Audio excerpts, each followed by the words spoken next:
Hello, and welcome to episode number 10. 10 episodes in of the Unit 42 Beyond the Hunt series. My name is Ryan with Unit 42 Managed Threat Hunting, and I'm going to be concluding our review of the June 2024 Active Campaigns report that we sent to our clients. If you're not yet familiar with this series, please head on back to episode number 1. That's where I lay the groundwork, the foundation for what it is that we do here.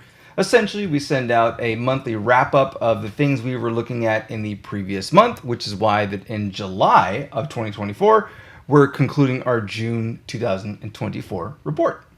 In this episode, I'm going to be showing you some things about what's known as the PoshC2 post-exploitation framework. So let's just jump right into it. Let's do it. PoshC2 is by the way, post-exploitation typically refers to a framework that is utilized when a threat actor has already been able to get within your environment.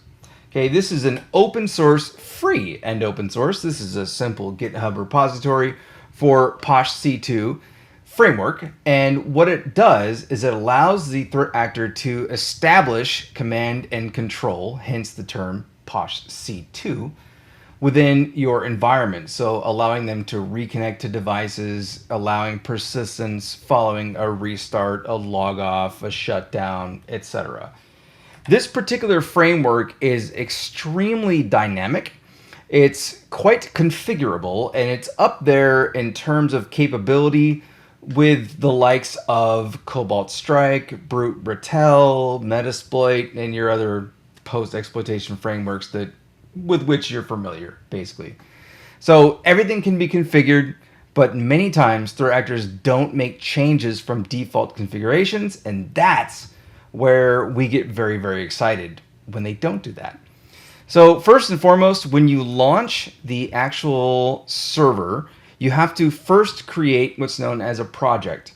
When you create the project inside of PoshC2, and we found this via direct hands-on research, obviously, as you can see with our screenshot here, the initial creation of a configuration has all these default parameters, and you have to change certain things, but you don't have to change everything.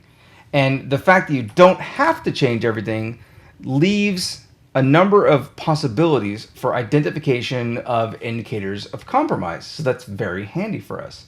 Another thing that's very handy for us is as soon as the server executes after the configuration has been well configured, the server will spit out a number of different ways to install the implant, which is essentially the agent for the malware, right? I'm just going to call it malware at this point. So if you have ever used Cobalt Strike, this is a beacon. If you've used Metasploit, this is Meterpreter. If you've used BRC4, this is a Badger profile. It's basically all kind of the same concept, right? So in the screenshot here, we see a number of things like raw payloads. We see PowerShell scriptlets, Red Server 32 commands, MSHTA commands, things of that nature. A quick breakdown of these is you get a payload.txt. That is a full-featured implant that a threat actor would want to install within the environment. And so we were able to craft queries based on some of the features and things within that little guy. You also have a bat script called payload.bat that is written to disk, and again, same default kind of parameters that allows us to identify exactly how that bat script downloads and executes the beacon file, essentially the implant, excuse me. I'm so used to saying the term beacon. The PowerShell scriptlet that is used to download and execute.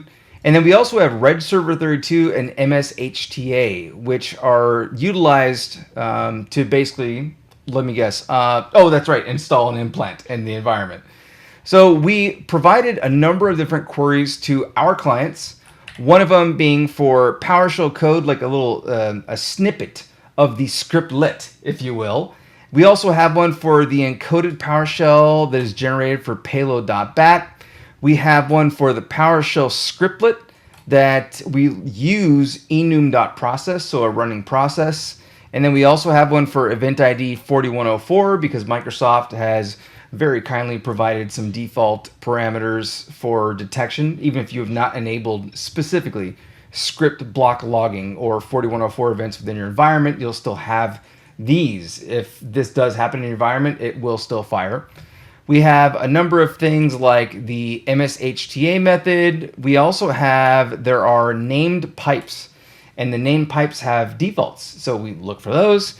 And then of course, when you try to migrate processes, so when it first boots up, essentially, I don't know, boots up, but runs, many threat actors will run migrate. And by default, it goes into netsh.exe. So we can look for that within Cortex XDR. For recommendations, when it comes to a post-exploit framework, foundation, whatever term I want to use here, it's very important that you have as large of a swath of that you possibly can for your EDR, your XDR. If you're using our Cortex, then 100% coverage. If you're using something else, then let me guess, you probably guessed it, 100% coverage is what we're looking for. And pay very close attention to PowerShell logging because they're very, very big on that. So that concludes this particular episode. If you'd like to learn more about Unit 42 MDR and or MTH, you can check out the link in our description. As all the YouTubers say, please like and subscribe so that you don't miss any future episodes. I will be returning next month to cover our next active campaigns report, and I hope to see you then.